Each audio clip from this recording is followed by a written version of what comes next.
बुत परस्ती करनी होती तो काबे को नहीं तोड़ देते, पत्थर मारते हैं शैतान पे और जाके पत्थर को चूमते हैं, तो वो बुत परस्ती नहीं है। इमरान खान अपनी सरकार नहीं चलाते, इनकी जो वाइफ हैं बुशरा बीवी वो चलाती हैं। वो जादू टूने के चक्कर में शी इज एक्सपर्ट। वो कभी कहते हैं दीवारें पुकार के मुझसे कह रही हैं, तो उसको मान लेते हैं। अरे किसी को ये नहीं पता बुशरा बीबी हैं या कोई ऐसा एक आदमी बैठा हुआ बुरके में। बिस्मिल्लाहिर्रहमानिर्रहीम। अस्सलामु अलैकुम नाज़रीन, दीन दुनिया चैनल में आपको खुश आमदीद कहते हैं।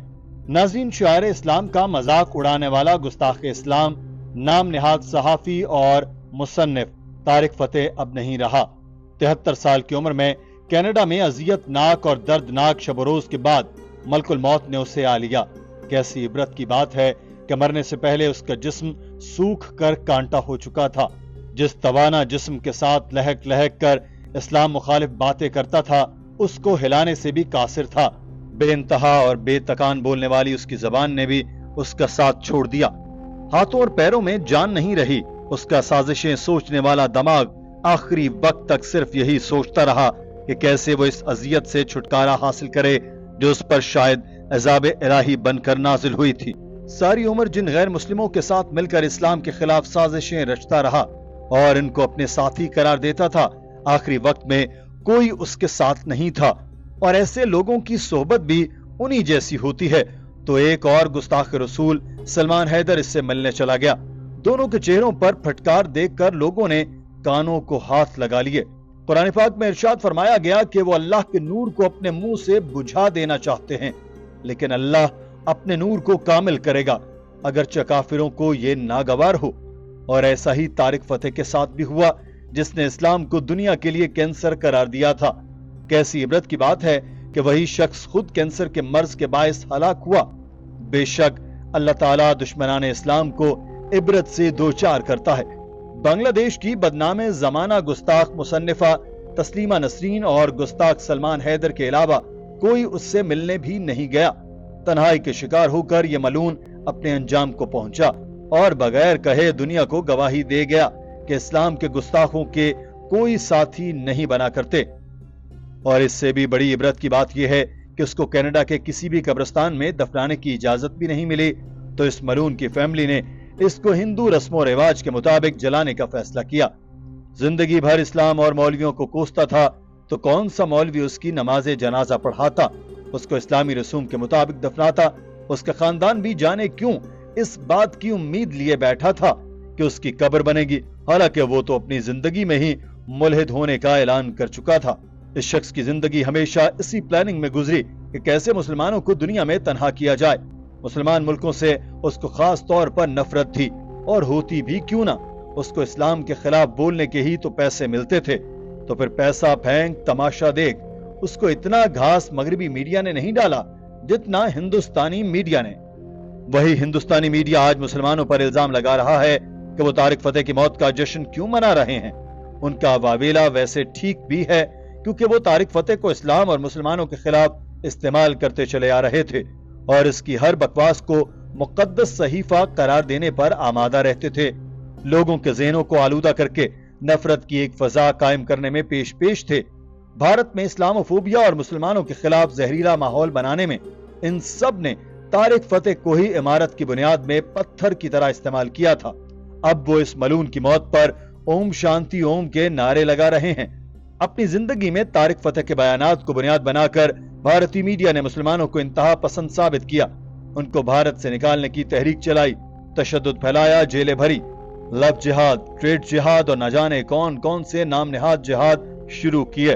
खास तौर पर जिहाद के नाम को उसने ऐसे इस्तेमाल किया कि दुनिया भर में लफ्ज जिहाद को एक मकरूह लफ्ज करार दिया गया। हर मुसलमान का दुनिया में फर्ज है, और ये पिछले 1000 साल से चला आ रहा है कि ऐसे हालात पैदा हों कि दुनिया में बुत परस्ती खत्म हो जाए। और आप देखिए कि दुनिया में बुत परस्ती कहीं पे नहीं है सिवाय हिंदुस्तान के। राम मंदिर तोड़ दिया, मथुरा में, बनारस में, कहां कहां क्या कुछ नहीं हुआ। अब जिन्ना साहब ने पाकिस्तान बना दिया। अब वहां के मुल्ला जो हैं वो कह रहे हैं कि जिन्ना साहब प्रॉफिट मोहम्मद के डायरेक्शन पे पाकिस्तान बनाया ताकि पाकिस्तान के जिहादी फौज, हुकूमत LET, شیلیٹی, القاعدہ, طالبان جو بھی ہے وہ ہندوستان پہ حملہ کرتا رہے اور آہستہ آہستہ پورے ہندوستان میں ہر ہندو کو مسلمان بنا دے. حج جیسے مقدس فریضے کو لے کر اس شخص نے ایسی گھٹیا باتیں کی اور حجر اسود کو بوسہ دینے کو بھی اس شخص نے بت پرستی سے تشبیہ دی. خدا کی پناہ ایسے بیانات کہ اس کے بعد بھی اس کے اہل خانہ اس کی تدفین اسلامی روایات کے مطابق کرنا چاہیں تو ان کے لیے بھی ڈوب مرنے کا مقام ہے.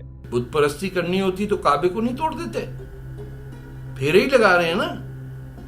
جیسے آپ پھیرا لگاتے ہیں ساتھ, یہ الٹا پھیرا لگا رہے ہیں. تو بت پرستی جب ہم پتھر مارتے ہیں شیطان پہ اور جا کے ایک پتھر کو چومتے ہیں تو وہ بت پرستی نہیں ہے. یہ بچہ بازی جو افغانستان اور پاکستان میں ہوتی ہے کس لیے ہوتی ہے؟ شادی میں ایک بیوی ملتی, ساتھ ایک چھوٹا سا بچہ ملتا, وہ پھر ٹانگے میں خود لے کے چلتا ہے. خان صاحب بھیا یہ مسلمان کہاں سے ہو گئے؟ یہ تو درندے ہیں, پتہ نہیں سینٹرل ایشیا کہاں سے ہماری جان کو آ گئے. پاکستان پر تنقید کا موقع بھی ملعون طارق فتح کبھی ہاتھ سے جانے نہیں دیتا. پاکستانی سیاستدان عمران خان جب وزیر اعظم بنے تو اس شخص نے ان کے خلاف بھی گھٹیا باتیں کی.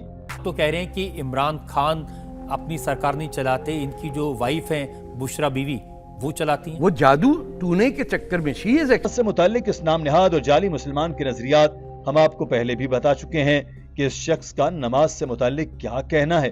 جب آپ اللہ کو بھی انووک کر رہے ہیں, چاہے فٹ بال ہو, کرکٹ ہو, بارش ہو, ارتھ کویک ہو, ایک اللہ کیا کچھ سنبھالے گا. وہ جس دن اسے کہہ دیا کہ میرے سے نہیں ہوتا کچھ بھی, اس دن ختم. کتنی دعائیں سنے گا بھائی. وہ آج ایک تصویر آئی ہے, وہ پوری سڑک گھری ہوئی ہے کئی یورپ میں, اس میں لوگ نمازیں پڑھ رہے ہیں سڑک پہ کھڑے ہو کے, بیچ میں سے ایک لائن ٹریفک کی جا رہی ہے. ان کو پھر نماز پڑھتے ہوئے کوئی جوتا مارے گا پیرس ویرس کے اندر, پھر کہیں گے دیکھو اسلامو فوبیا ہوگی. ڈاکٹر ذاکر نائک جیسے بلند پایا عالم سے متعلق اس شخص نے ایسی باتیں کی کہ سننے والا چاہے عام ہندو ہو اس کو بھی بری لگتی ہیں, کیونکہ پورا بھارت گواہ ہے کہ ڈاکٹر ذاکر نائک نے کبھی دوریاں بڑھانے کی بات نہیں کی, مگر یہ ملعون ان پر بھی اپنی زندگی میں تنقید کرتا رہا. آج ڈاکٹر ذاکر نائک کا نام پوری دنیا میں عزت کے ساتھ لیا جا رہا ہے اور طارق فتح کے نام کے ساتھ ہر کوئی ملعون اور گستاخ لکھ رہا ہے. ذاکر نائک کہتا نا چیپٹر 235 لائن 92, جھوٹ بولتا ہے سالا, چیک کرنا, وہ تو نمبر پھینک رہا ہے, کٹ کٹ کٹ کٹ. اب کہ یار یہ اتنا اس کو کیسے یاد ہے؟ یہ سالے چھوٹے بھائی کا پاجامہ اور بڑے بھائی کا کرتا پہننے والے, ان کی شکلیں دیکھو. میں تو ایسے بکری کو نہیں بکرا عید پہ خریدوں. They are a curse on India.